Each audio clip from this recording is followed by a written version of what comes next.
Detection start होगी 5 second बाद। Start. महोदय, जिस प्रकार कोई वृक्ष योजनाबद्ध काट छांट के द्वारा जीवन और उत्पादकता की दृष्टि से ताजगी प्राप्त करता है, उसी प्रकार सनातन धर्म के वृक्ष को अनेक महान विद्वानों ने कर्मशः संवारा और वह आज तक शक्तिवर्धक बना हुआ है। इसमें रामकृष्ण परमहंस तथा उनके शिष्यवर स्वामी विवेकानंद का योगदान ऐतिहासिक महत्व का है। परमहंस जी ने साधना पूर्वक धर्म की जो अनुभूतियां प्राप्त की थी, स्वामी विवेकानंद ने उनसे व्यवहारिक सिद्धांत स्थापित किया। स्वामी विवेकानंद ने सबसे बड़ा कार्य धर्म की पुनः स्थापना का किया। अभिनव भारत का जो कुछ कहना था वह सब विवेकानंद के मुख से भाषा एवं विचारों के रूप में प्रकट हुआ। विचारों की शाब्दिक अभिव्यक्ति ही दर्शन है। परिणाम स्वरूप स्वामी विवेकानंद ने दर्शन के आध्यात्मिक पक्ष को और अधिक सुदृढ़ करके प्रक्षेपित किया।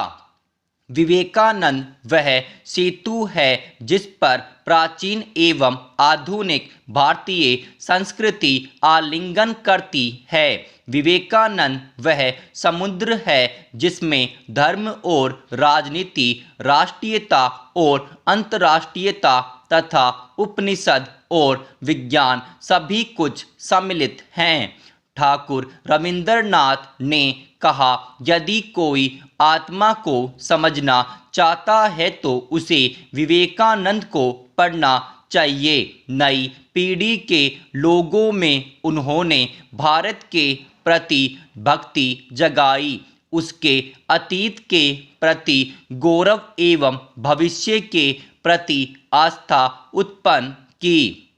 स्वामी जी ने एक नवीन मानव जाति की कल्पना की जो आत्म बलिदान, आत्मनियंत्रण, आत्मसमर्पण और आत्मविश्लेषण जैसे मानवीय मूल्यों से ओतप्रोत हो। स्वामी जी राजनीति की अपेक्षा धर्म और संस्कृति का संदेश देते थे। धर्म और संस्कृति के द्वारा देशभक्ति एवं राजनीतिक मानसिकता स्वतः ही प्रफुल्लित हो उठती है। स्वामी जी का मत था कि भारत में सांस्कृतिक राष्ट्रीयता पहले विकसित हुई, तदुपरांत राजनीतिक विचारधारा का उदय हुआ। आदिकाल से ही भारतीय संस्कृति ने विश्व संस्कृति का नेतृत्व किया, परंतु आधुनिक भारतीय संस्कृति एवं राष्ट्रीयता का संरक्षक होने का श्रेय स्वामी विवेकानंद को ही जाता है। स्वामी जी ने ही भारतीय संस्कृति की पताका को संपूर्ण विश्व में फहराया। शिकागो के सर्वधर्म सम्मेलन में जाने के कई उद्देश्य उनके मस्तिष्क में स्थापित हुए थे। वे भारतवासियों के कई अंधविश्वासों को तोड़ना चाहते थे। वे भारतीय आध्यात्मिक विचारों और आदर्शों का प्रचार यूरोपीय देशों में करके संपूर्ण भूमंडल पर एक नवीन विचारधारा का सूत्रपात करना चाहते थे। स्वामी जी ने हिंदुत्व की वकालत करते हुए यह उल्लेख किया कि हिंदू धर्म किसी सिद्धांत अथवा नियम का नाम नहीं, अपितु हिंदुत्व में विश्वास रखने वाले सदैव अप्रत्यक्ष ज्ञान के लिए निरंतर चिंतनशील रहते हैं। स्वामी जी के विचार आध्यात्मिकता के साथ साथ वैज्ञानिक भी थे। स्वामी जी की व्यवहारिकता यह रही कि यूरोप तथा अमेरिका सबको उन्होंने संयम एवं त्याग का महत्व समझाया। जीवन की सफलता आध्यात्मिक उन्नति पर निर्भर करती है, इसलिए मनुष्य को चाहिए कि वह पवित्रता, भक्ति, विनयशीलता, निस्वार्थता और प्रेम का विकास करे।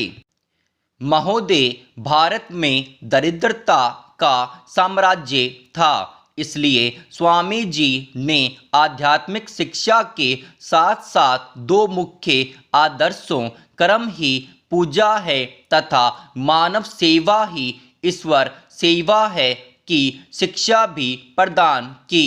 स्वामी जी ने विश्व भ्रमण करके देख लिया था कि नई मानवता कितनी उछाल एवं बलवती है। स्वामी जी बार बार कहा करते थे कि भारत का कल्याण शक्ति की साधना में है।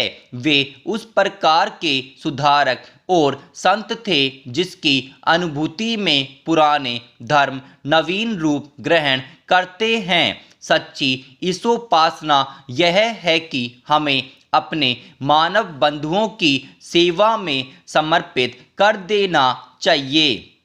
स्वामी जी ने मानवता को सर्वोपरि माना है। उन्होंने संपूर्ण विश्व को एक परिवार के समान प्रस्तुत किया।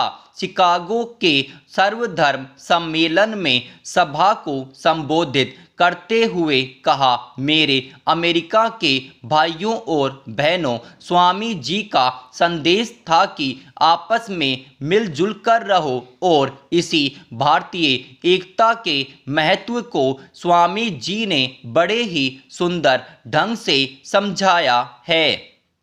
मन से एक बनो, विचार से एक बनो। मन से एक होना समाज के अस्तित्व का सार है। जीवन का धर्म आदान प्रदान है। धर्म व्यक्ति और समाज दोनों के लिए उपयोगी है। स्वामी जी ने सब धर्मों को एक समान नीति का प्रवर्तक माना है। कोई धर्म छोटा अथवा बड़ा नहीं। दोष किसी धर्म में नहीं अपितु धर्म के गलत विश्लेषण में है। स्वामी जी ने कहा कि हमें धर्म का आधार नहीं छोड़ना चाहिए। याद रखो, यदि तुम पाश्चात्य भौतिकवादी सभ्यता के चक्कर में पड़कर आध्यात्मिकता का आधार त्याग दोगे तो उसका परिणाम होगा कि 3 पीढ़ियों में तुम्हारा जातीय अस्तित्व मिट जाएगा, क्योंकि राष्ट्र का मेरुदंड टूट जाएगा। उनकी महान मानवीयता और सच्ची सार्वभौमिक भावना हमारे दरवाजे पर दस्तक दे रही है।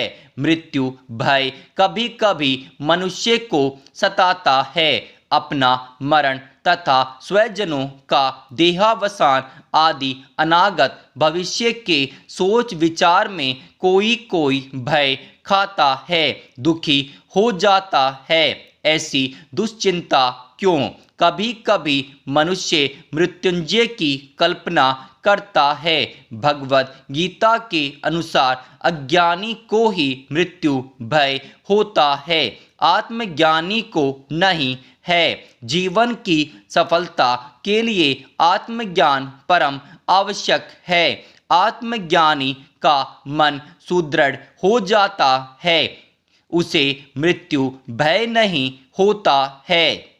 वह अधिक बलवान और धैर्यशाली होता है, विजयी होता है। वह अनश्वर है, उसकी आत्मा अमर है। आत्मज्ञान श्रेष्ठ विद्या है। उसके अभाव में भौतिक अभ्युन्नति की उपस्थिति में भी मनुष्य अशांत तथा दुखी रहता है, दुर्बल हो जाता है। अतः इस वैज्ञानिक युग में आत्मज्ञान की आवश्यकता प्रत्येक स्त्री पुरुष को अनिवार्य है। आश्रम वासियों की अपेक्षा गृहस्थाश्रमी को आत्मबोध या आत्मज्ञान की आवश्यकता आज ज़्यादा पड़ रही है। आत्मज्ञानी के चेहरे पर शांति एवं चैतन्य विद्यमान है। मानव के शरीर में एक ऐसी शक्ति विशेष है जिसे किसी भौतिक उपकरण द्वारा जाना नहीं जा सकता।